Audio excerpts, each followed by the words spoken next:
આજની મારી રેસીપી તમને ગમે તો એક લાઈક ને સબસ્ક્રાઈબ જરૂરથી કરજો. અહીંયા મેં ગેસ ઉપર એક લોયું મૂકેલું છે. એમાં આપણે પાણી ગરમ થઈ ગયું છે. એમાં આપણે અડધું બીટ નાખીશું, 2 ખજૂર. આ બાળકને ખવડાવવામાંથી એમાં તમારે બાળકને આયરન વધે છે, આંખની રોશની વધે છે અને લોહીની કમી હોય તો દૂર થાય છે. આને આપણે એકદમ સરસ બફાવા દેશું. અહીંયા આપણે બીટ અને ખજૂર બે એકદમ સરસ બફાઈ ગયા છે. હવે આને આપણે ગ્રેવી બનાવીશું. 2 મિનિટ એને આપણે ઠંડુ થવા દેશું. આની સ્મૂધી બનાવશું. પછી એ બાળકને આ 8-9 મહિનાનો થાય ત્યારે તમે આ લોકોને ખવડાવી શકો છો. અહીંયા આપણે એકદમ સરસ ઠંડુ થઈ ગયું છે. હવે મિક્સર જાર લેશું અને એમાં આપણે નાખી દઈશું. હવે આપણે એને પીસી લેશું. અહીંયા આપણે એકદમ સરસ પીસી લીધેલું છે.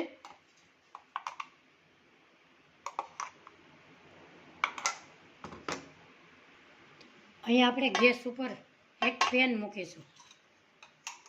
એમાં 1 ચમચી ઘી ઉમેરીશું. 2 ચમચી ઘઉંનો લોટ નાખીશું. આમાં તમે રાગીનો પણ નાખી શકો છો, જુવારનો પણ તમે વાપરી શકો છો. અહીંયા આપણે ઝીણો લોટ ઘઉંનો લીધો છે. આવી રીતે ધીમા ગેસે આપણે એને શેકી લેશું.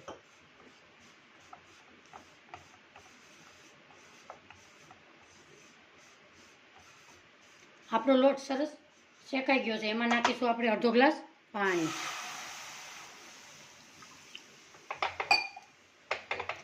એને આમ તમારે મિક્સ કરવાનું, આના લમ્સ ના રહે એવી રીતે આપણે મિક્સ કરીશું.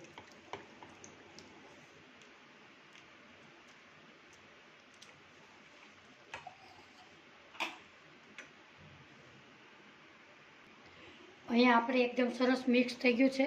હવે ઉમેરીશું આપણે પીસેલું છે એ બીટરૂટ અને ખજૂર.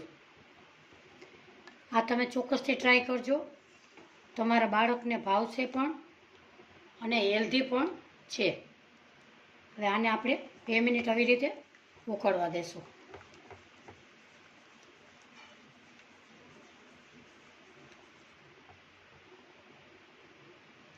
આજની રેસીપી મારી તમને ગમી હોય તો લાઈક, શેર ને સબસ્ક્રાઈબ જરૂરથી કરજો. આવી રીતે એકદમ સરસ હલાવતા રહેશું. આ સ્મૂધી થોડીક ઘટ થાય, ચમચીથી બાળકને ખવડાવી શકાય એવી આપણે બનાવીશું.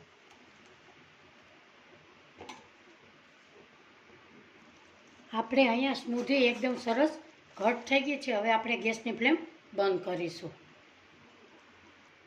હવે આપણે સર્વ કરીશું.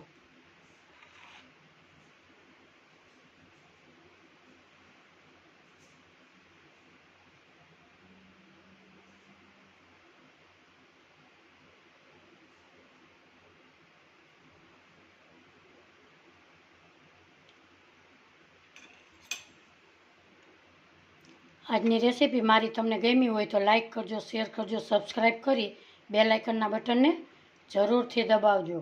મારી નવી રેસીપીના નોટિફિકેશન તમને મળતા રહે.